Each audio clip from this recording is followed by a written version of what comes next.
At some of those places, I just couldn't help myself. I kept pulling in and out of the throttle. That was cool.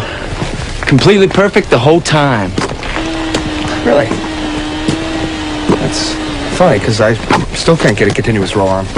That's SR1. Rolling out of and on and off the throttle when you shouldn't. That's right. Survival reactions. How could I forget that?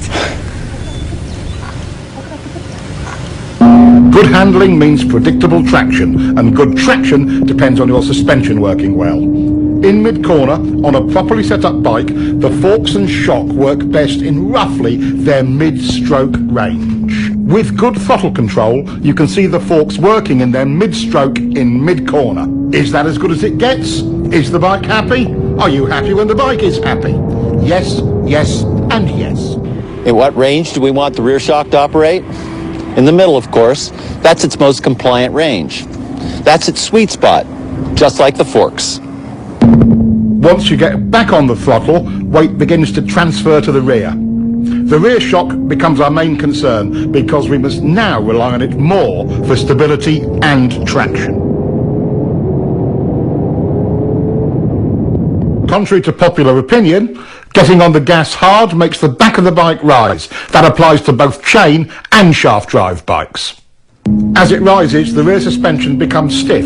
This results in the rear tyre not being able to follow the road's surface as well, and traction is reduced. This becomes abundantly clear when we look at front wheel speed compared to rear wheel speed on a straight. There is quite a bit of tyre slippage, and look at the rear suspension's position. Nearly topped out. Again, it isn't working well. With good throttle control, we get what the bike is designed to deliver: working suspension and optimum traction. Another downside of survival reaction number 1, chopping the throttle, is reduced ground clearance. Not only does the front compress, so does the rear, which further reduces your clearance. Perfect examples. When the rider is hard on the brakes, the front end wheel feels heavy under braking upward. Check it out.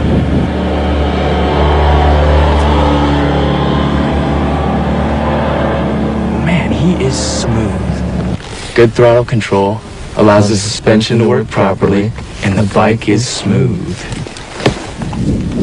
Let's see if we can catch him. Our new riders might have grasped the idea of good throttle control, but they certainly haven't mastered it yet.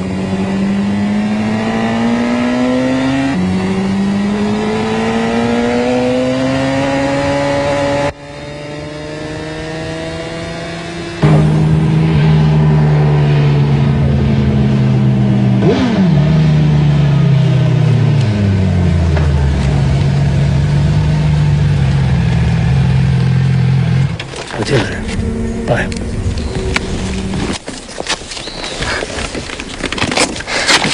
Figured you guys would come this way. Well, we figured out why you're so smooth.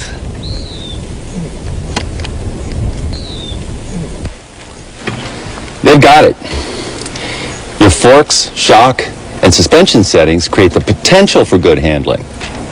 Your throttle control brings that potential into reality. Good throttle control has a major impact on slides. In controlled slides like these, good throttle control maintains stability. In unwanted or unexpected slides, chopping it makes it worse. Watch this. Good throttle control in reverse can save you from the high side. His smooth roll-off works much better. Practice your roll-off as often as your roll-on. When the time comes, it could make all the difference. Without getting into anything really nasty, like oil on the road, what are the usual conditions that activate our off-the-gas SRs? How about some of these? Water and sand are two big concerns for most riders. While you must not be aggressive with the throttle in situations like this, you certainly don't want to chop it either. What is your best bet if it's really slippery? Well, pick it up as best you can. The less lean angle, the better.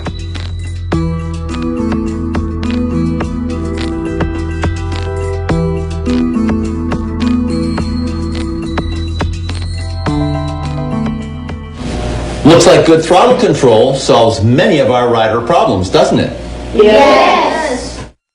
There are many factors that affect what line a rider may take through a turn, and we'll explore that later. The point we want to make now is this: no matter what line you take, high, low, middle, whatever, good throttle control is the gauge by which you can judge it. Riders are often confused about why the bike initially stands up and runs wide when they get off the gas mid-turn. Once into your lean and the gas is rolled off, weight transfers to the front of the bike, compressing the forks. That weight goes to the front tyre and spreads out the contact patch. This creates additional drag on the patch to the inside of the centre line of the bike. That drag countersteers the bike upwards and it runs wide. The whole thing can seem confusing, especially as the rider expects to tighten the turn when he rolls off the gas, and he finds the opposite of that happening. A moment later, since the gas is off, the bike slows, leans further over, and finally tightens up the turn. Applying brakes mid-corner creates the same effect. When the weight transfers forward, the result is the same. The bike stands up.